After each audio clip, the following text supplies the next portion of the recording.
Hi hello ನಮಸ್ತೆ ಮಮತಕ್ಕನ ಕಿರಿಕಿರಿ ಚಾನಲ್ಗೆ ಎಲ್ಲರಿಗೆ ಸ್ವಾಗತ. ಇವತ್ತಿನ ಸ್ಪೆಷಲ್ ಮೂಲಿ ರವೆ ರೊಟ್ಟಿ. ಬೆಳಿಗ್ಗೆ ಇಂಥ ಸೂಪರ್ ಟೇಸ್ಟ್ ರೊಟ್ಟಿ ಮತ್ತು ಅದರ ಜೊತೆ ಬೇಕಿದ್ರೆ ಒಂದು ಸ್ಪೂನ್ ತುಪ್ಪ ಹಾಕಿಕೊಳ್ಬೋದು. ಮೇಲಿಂದ ಬಿಸಿ ಬಿಸಿ ರೊಟ್ಟಿಗೆ ತುಪ್ಪ ಅಥವಾ ಬೆಣ್ಣೆ ಹಾಕಿದರೆ ಸೂಪರ್ ಟೇಸ್ಟ್. ಇದಕ್ಕೆ ಚಟ್ನಿ ಯಾವುದು ಬೇಡ, ಇಲ್ಲದಿದ್ದರೆ ದಪ್ಪ ಮೊಸರಿದ್ದರೆ ಮೊಸರು ಜೊತೆ ತಿನ್ಬೋದು. ಹೇಗೂ ಬೆಳಗಿನ ಉಪಹಾರಕ್ಕೆ ಒಳ್ಳೆ ಬಿಸಿ ಬಿಸಿ ಮೂಲಿ ರವೆ ರೊಟ್ಟಿ, ಒಂದು ಗ್ಲಾಸ್ ಬಿಸಿ ಬಿಸಿ ಚಹಾ ಇದ್ದರೆ ಸ್ವರ್ಗ ಸುಖ. ಇದನ್ನು ಯಾವ ರೀತಿ ಮಾಡೋದನ್ನು ನೋಡಿಕೊಳ್ಳೋಣ ಬನ್ನಿ, ಎಲ್ಲರೂ ಟ್ರೈ ಮಾಡಬೇಕು. ಮೂಲಂಗಿ ರವೆ ರೊಟ್ಟಿ, ಅದಕ್ಕೆ ಬೇಕಾದಂಥ ಮೇಯ್ನ್ ಇಂಗ್ರೀಡಿಯೆಂಟ್ 2 ಮೂಲಂಗಿ ತೆಗೆದುಕೊಂಡಿದ್ದೇನೆ.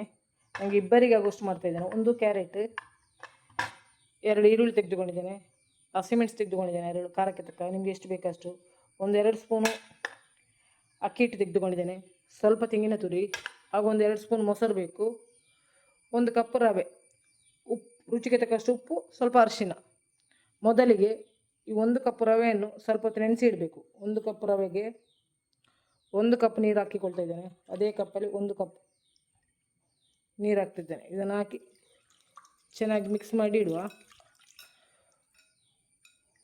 ಇದನ್ನೊಂದು 10 ನಿಮಿಷ ಹೀಗೆ ಬಿಡುವ. ಅಷ್ಟೊತ್ತಿಗೆ ನಾವು ಇದನ್ನೆಲ್ಲ ಕಟ್ ಮಾಡಿ ರೆಡಿ ಮಾಡುವ. ಕ್ಯಾರೆಟನ್ನು ತುರಿದುಕೊಳ್ಬೋದು, ಸಪೂರಕ್ಕೆ ತುರಿದ್ರೆ ಕ್ಯಾರೆಟ್ ಮುಲ್ಲಂಗಿ ತುರಿದಿಡ್ಬೋದು. ಈರುಳ್ಳಿಯನ್ನು ಸಪೂರಕ್ಕೆ ಕಟ್ ಮಾಡಬೇಕು.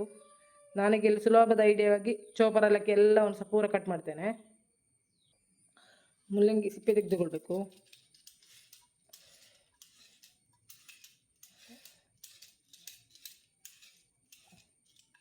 ಮುಲ್ಲಂಗಿ ಸಿಪ್ಪೆ, ಕ್ಯಾರೆಟ್ ಸ್ವಲ್ಪ ದೊಡ್ಡದಿದೆ, ಇಷ್ಟು ದೊಡ್ಡ ಕ್ಯಾರೆಟ್ ಬೇಕಾಗಿಲ್ಲ, ನಿಮಗೆ ಎಷ್ಟು ಬೇಕು ಅಷ್ಟು. ನಿಮ್ಮ ತುಂಬ ಮಕ್ಕಳೆಲ್ಲ ಕ್ಯಾರೆಟ್ ಇಷ್ಟಪಡ್ತಿದ್ರೆ ಜಾಸ್ತಿ ಹಾಕ್ಬೋದು. ಸ್ವಲ್ಪ ದೊಡ್ಡದಾಯಿತು. ಇದರ ಮುಕ್ಕಾಲು ವಾಸಿ ಹಾಕ್ತೇನೆ, ಕಾಲು ವಾಸಿ ತೆಗೆದಿಡ್ತೇನೆ, ಎಲ್ಲ ಹಾಕೋದಿಲ್ಲ. ಇದನ್ನೆಲ್ಲ ಚೆನ್ನಾಗಿ ತೊಳೆದು ಇನ್ನೊಂದು ಸಲ ಒಳ್ಳೆ ನೀರಲ್ಲಿ ತೊಳೆದು ತರ್ತೇನೆ. ಎಲ್ಲವನ್ನು ತೊಳೆದು ತೆಗೆದುಕೊಂಡಿದ್ದೇನೆ. ಈಗ ನಾನು ಎಲೆಕ್ಟ್ರಿಕ್ ಚಾಪರ್ ತೆಗೆದುಕೊಂಡಿದ್ದೇನೆ. ಎಲ್ಲವನ್ನು ಒಟ್ಟಿಗೆ ಕಟ್ ಮಾಡಿ ಹಾಕ್ತೇನೆ, ದೊಡ್ಡ ದೊಡ್ಡ ಪೀಸ್ ಮಾಡಿ. ಇದು ಒಂದು ಇದ್ದರೆ ಮನೆಯಲ್ಲಿ ಬೇರೆ ಜನ ಬೇಡ, ಹೆಲ್ಪಿಗೆ ಜನ ಬೇಡ, ಅಷ್ಟು ಸುಲಭದಲ್ಲಿ ಮಾಡಿ. ಎಷ್ಟೇ ಸಪೂರ ಕಟ್ ಮಾಡಬೇಕು, ಇದು ಸುಲಭದಲ್ಲಿ ಮಾಡಿ. ಇಡೀ ದಿನ ತುರಿಬೇಕಾಗಿಲ್ಲ. ಈರುಳ್ಳಿ,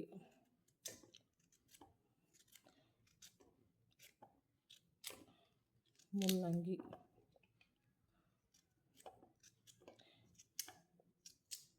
ಇದೇ ರೀತಿ 2 ಹಸಿಮೆಣಸನ್ನು ಕೂಡ ಹಾಕಿಕೊಳ್ತಿದ್ದೇನೆ. ಕ್ಯಾರೆಟ್ ಮುಕ್ಕಾಲು ವಾಸಿ ಮಾತ್ರ ತೆಗೆದದ್ದು, ಫುಲ್ ತೆಗಿಲಿಲ್ಲ.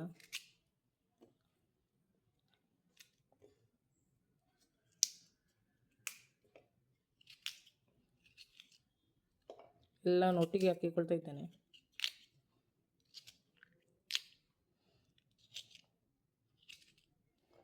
ಆಯಿತು. ಈ ಮುಚ್ಚಳ ಮುಚ್ಚಿ ಇದನ್ನಿಟ್ಟು ಒಂದು ಪ್ರೆಸ್ ಮಾಡಿದರೆ ಆಯಿತು.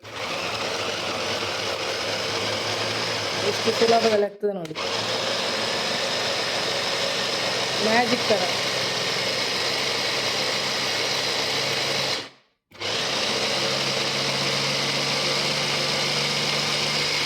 ಆಯಿತು, 10 ಸೆಕೆಂಡಲ್ಲಿ ಕಟ್ ಮಾಡಿ ನೋಡಿ ಎಷ್ಟು ಸಪೂರಕ್ಕೆ ಆಗಿದೆ.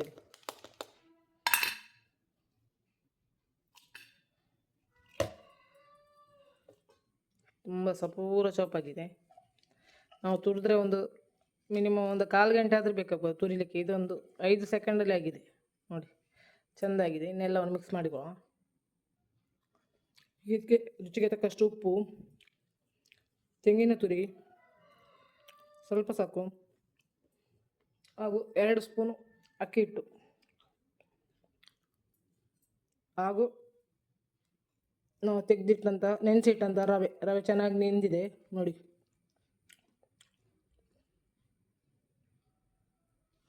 ಎಲ್ಲವನ್ನು ಮಿಕ್ಸ್ ಮಾಡಿಕೊಳ್ಬೇಕು ಚೆನ್ನಾಗಿ. ಇದು ಮಿಕ್ಸ್ ಆಗಿದೆ. ಈಗ ಸ್ವಲ್ಪ ಅರಿಶಿನ ಹಾಕಿಕೊಳ್ತಾ ಇದ್ದೇನೆ, ಸ್ವಲ್ಪ, ಹಾಗೂ 1-2 ಸ್ಪೂನ್ ಮೊಸರು. ಇದು ಆಪ್ಷನಲ್, ಸ್ವಲ್ಪ ಗಟ್ಟಿಯಾಗಿದೆ, ಇದಕ್ಕೆ ಮೊಸರು ಹಾಕ್ತಾ ಇದ್ದೇನೆ. ನಿಮಗೆ ಮೊಸರು ಇಲ್ಲದಿದ್ದರೆ ನಿಮ್ಮ ಕೈಯಲ್ಲಿ ನೀರನ್ನು ಹಾಕಿಕೊಳ್ಬೋದು. ನೀರು ಹಾಕಿ ಚೆನ್ನಾಗಿ ಸರಿಯಾಗಿ ಮಿಕ್ಸ್ ಮಾಡಿಕೊಳ್ಬೋದು. ರೊಟ್ಟಿ ಅದಕ್ಕೆ ಬಂದರೆ ಸಾಕು. ಹಾಗೆ ನಿಮ್ಮ ಕೈಯಲ್ಲಿ ಏನಾದರೂ ಸೊಪ್ಪಿದ್ದರೆ, ಮಕ್ಕಳೆಲ್ಲ ಸೊಪ್ಪು ತಿನ್ನೋದಿಲ್ಲಲ್ಲ, ಅದನ್ನು ಕೂಡ ಇದಕ್ಕೆ ಮಿಕ್ಸ್ ಮಾಡಿಕೊಳ್ಬೋದು. ಮೆಂತ್ಯ ಸೊಪ್ಪ, ನುಗ್ಗೆ ಸೊಪ್ಪ, ಸಬ್ಬಸಿಗೆ ಯಾವುದಾದ್ರೂ ಸೊಪ್ಪಿದ್ದರೆ ಅದನ್ನು ಸಹ ಮಿಕ್ಸ್ ಮಾಡಿಕೊಳ್ಬೋದು. ಉಪ್ಪು ಸರಿಯಾಗಿದೆ ಹೇಳಿ ನೋಡ್ಕೊಳ್ಬೇಕು. ಹುಳಿ ಮೊಸರು ಹಾಕಬಾರ್ದು, ಫ್ರೆಶ್ ಮೊಸರಿದ್ದರೆ ಸ್ವಲ್ಪ ಹಾಕಿಕೊಂಡ್ರೆ ಒಳ್ಳೆಯದು. ಇಲ್ಲದಿದ್ದರೆ ನೀರೇ ಹಾಕಿಕೊಳ್ಳಿ, ನೀರನ್ನು ಸೇರಿಸಿ ಅದ ನೋಡಿ. ಈಗ ರೊಟ್ಟಿ ತಟ್ಟುವ, ಒಂದು 5 ನಿಮಿಷ ಹೀಗಿರಲಿ, ಎಲ್ಲ ಸೆಟ್ ಆಗ್ತದೆ. 5 ನಿಮಿಷ ಹೀಗೆ ಬಿಟ್ಟರೆ, 5 ನಿಮಿಷ ಹೀಗೆ ಬಿಟ್ಕೊಳ್ಳೋಣ, ಮತ್ತು ರೊಟ್ಟಿ ತಟ್ಟುವ. ಈಗ 5 ನಿಮಿಷ ಆಗಿದೆ. ಈಗ ಸ್ವಲ್ಪ ಕರಿಬೇವಿನ ಸೊಪ್ಪು ಹಾಕಿಕೊಳ್ತಾ ಇದ್ದೇನೆ. ನಾನು ಆಗ ಹಾಕಲಿಕ್ಕೆ ಮರ್ತದ್ದು, ಅದು ಸಹ ಚೋಪರಲ್ಲಿ ಹಾಕಿದರೆ ಸಹ ಪೂರ ಕಟ್ಟಾಗ್ತಿತ್ತು, ನೆನಪಿಲ್ಲದೆ ಇಡೀ ಹಾಕಿದೆ. ಇರಲಿ, ಹೀಗೆ ನಾವು ಇದನ್ನು ರೊಟ್ಟಿ ತಟ್ಟುವ ಬನ್ನಿ. ರೊಟ್ಟಿ ಮಾಡಲಿಕ್ಕೆ ಗ್ಯಾಸ್ ಮೇಲೆ ಒಂದು ಕಬ್ಬಿಣದ ಕಾವಲಿ ಇಟ್ಟುಕೊಂಡಿದ್ದೇನೆ. ಕಬ್ಬಿಣದ ಹತ್ರ ಒಳ್ಳೆಯದು ರೊಟ್ಟಿ ತಟ್ಟಲಿಕ್ಕೆ ಯಾವತ್ತು. ಸ್ವಲ್ಪ ತೆಂಗಿನೆಣ್ಣೆ ಸ್ಪ್ರೇ ಮಾಡ್ತಾನೆ. ಇನ್ನು ತುಪ್ಪ ಬೇಕಿದ್ರೆ ತುಪ್ಪ ಮಾಡ್ಬೋದು.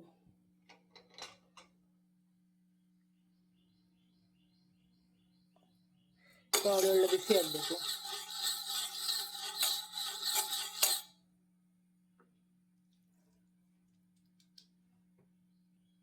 ಕಾವಲಿ ಬಿಸಿಯಾಗಿದೆ, ಕೈಯಿಂದ ತೆಗಿತಾ ಇದ್ದೇನೆ.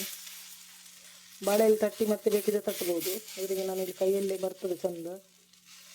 ನಾನು ಯಾವಾಗಲೂ ಮಾಡ್ತೇನೆ, 2-3 ಸಲ ಮಾಡಿದ್ದೇನೆ, ಆದ ಕಾರಣ ಕೈಯಲ್ಲೇ ತಟ್ತಾ ಇದ್ದೇನೆ. ಕೈಯಲ್ಲೇ ತಟ್ಟಿ ಮಾಡಿದ್ದೇನೆ. ಎಷ್ಟು ತೆಳು ಬೇಕಿದ್ರೆ ತಟ್ಬೋದು. ಬೆಂಕಿ ಮಾತ್ರ ಸ್ವಲ್ಪ ಲೋ ಅಲ್ಲಿ ಇಡಬೇಕು, ಹೈಯಲ್ಲಿ ಇಡಬಾರ್ದು.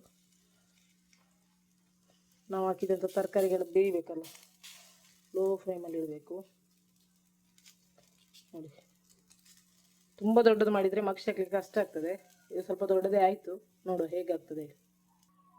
ಮೇಲಿನಿಂದ ಸ್ವಲ್ಪ ಎಣ್ಣೆ ಸ್ಪ್ರೇ ಮಾಡ್ತೇನೆ, ಬೇಯಬೇಕಲ್ಲ ಸ್ವಲ್ಪ. ಇನ್ನು ಮುಚ್ಚಿಟ್ಟು ಬೇಯಿಸುವ. ಲಿಡ್ ಮುಚ್ಚಿಡುವ. ಬೆಂಕಿ ಮೀಡಿಯಮಲ್ಲಿದೆ. ಒಂದು 3 ನಿಮಿಷ ಆದರೂ ಒಂದೊಂದು ಸೈಡ್ ಫ್ರೈ ಆಗಬೇಕು, ಇಲ್ಲಾಂದರೆ ಬೇಯಲಿಕ್ಕಿಲ್ಲ. 3 ನಿಮಿಷ ಆಗಿದೆ, ನೋಡುವ. ಅದು ಬಿಡ್ತದೆ, ಮಚ್ಚಿ ಹಾಕಿ ನೋಡುವ ಯಾವ ರೀತಿ ಬರ್ತದೆ ಇದು. ಎಲ್ಲ ಮಚ್ಚಿ ಹಾಕಬೇಕು, ಕಟ್ಟಾಗುವ ಸಾಧ್ಯತೆ ಇದೆ. ಕರೆಕ್ಟಾಗಿ ಬಂತು ನೋಡಿ. ಒಳ್ಳೆ ಕಾಯಬೇಕು, ಅವಸರ ಮಾಡಿ ತೆಗಿಲಿಕ್ಕೆ ಹೋಗ್ಬೋದು. 3 ನಿಮಿಷ ಇಟ್ಟಿದ್ದೇನೆ, ಇನ್ನೊಂದು 3 ನಿಮಿಷ ತಿರುಗಿಸಿ ಹಾಕಿ ಕಾಯಿಸುವ. ಇನ್ನೊಂದು ಕಡೆ 3 ನಿಮಿಷ ಆಗಿದೆ, ಇದನ್ನು ತೆಗೆದುಕೊಳ್ಳೋಣ.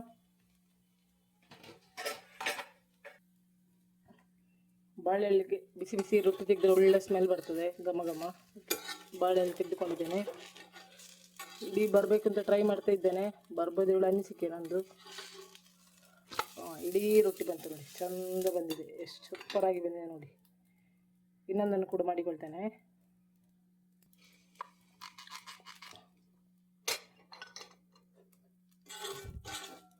ಸ್ವಲ್ಪ ಬದಿಯಲ್ಲೆಲ್ಲ ಅಂಟಿದ್ದು ತೆಗಿಬೇಕು, ಅದನ್ನು ತೆಗೆದುಕೊಳ್ಬೇಕು. ಇನ್ನೊಂದು ರೊಟ್ಟಿ ಮಾಡ್ತೇನೆ ನೋಡಿ. ಮುಲ್ಲಂಗಿ ಎಲ್ಲ ತಿನ್ನೋದ ಮಕ್ಕಳಿದ್ರೆ ಇದು ಹೆಲ್ತಿಗೆ ಸಹ ತುಂಬ ಒಳ್ಳೆಯದು. ಮುಲ್ಲಂಗಿ ಈ ರೀತಿ ಟ್ರೈ ಮಾಡಿ, ಎಲ್ಲರೂ ಮಾಡಿ, ಆರೋಗ್ಯಕ್ಕೆ ಸಹ ಒಳ್ಳೆಯದು, ಮಕ್ಕಳ ಆರೋಗ್ಯ ಸಹ. ಮುಲ್ಲಂಗಿ ಅಂತೂ ಮೋಷನಿಗೆಲ್ಲ ತುಂಬ ಒಳ್ಳೆಯದು.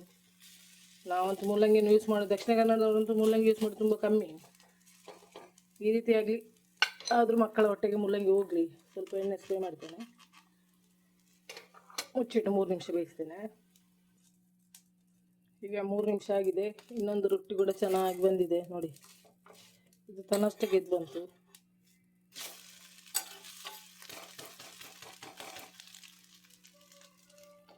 ಇದು ಕೂಡ ರೆಡಿಯಾಗಿದೆ. ಅದರೊಟ್ಟಿಗೆ ಒಳ್ಳೆ ಬಿಸಿ ಬಿಸಿ ಹಾಲು ಚಾ, ರೊಟ್ಟಿ. ಇದರ ಜೊತೆ ಚಟ್ನಿ ಬೇಕಾಗಿಲ್ಲ, ಚಟ್ನಿ ಬೇಕಿದ್ರೆ ಖಾರ ಚಟ್ನಿ ಮಾಡ್ಕೊಳ್ಬೋದು. ಇದರಲ್ಲಿ ಹಸಿಮೆಣಸೆಲ್ಲ ಹಾಕಿದ ಕಾರಣ ಇದಕ್ಕೆ ಯಾವುದು ಬೇಕು ಸುಲಭದಲ್ಲಿ ಇದೆ, ತಿನ್ಬೋದು, ತುಂಬ ಟೇಸ್ಟ್ ಆಗಿದೆ. ಇಲ್ಲ ದಪ್ಪ ಮೊಸರಿದೆ ಇದ್ದರೆ ಮೊಸರು ಜೊತೆ ಕೂಡ ತಿನ್ಬೋದು, ಇಲ್ಲಾಂದರೆ ಬಿಸಿ ರೊಟ್ಟಿಗೆ ಮೇಲೆ ತುಪ್ಪ ಹಾಕಿ ಕೂಡ ತಿನ್ಬೋದು. ತುಂಬ ಟೇಸ್ಟಿಯಾಗಿದೆ, ಎಲ್ಲರೂ ಟ್ರೈ ಮಾಡಬೇಕು, ಎಲ್ರಿಗೂ ಇಷ್ಟ ಆಗ್ಬೋದು. ನಿಮಗೆ ನನ್ನ ಈ ರೆಸಿಪಿ ಇಷ್ಟ ಆದರೆ ಲೈಕ್ ಮಾಡಿ, ಶೇರ್ ಮಾಡಿ, ಕಮೆಂಟ್ ಮಾಡಿ. Thank you.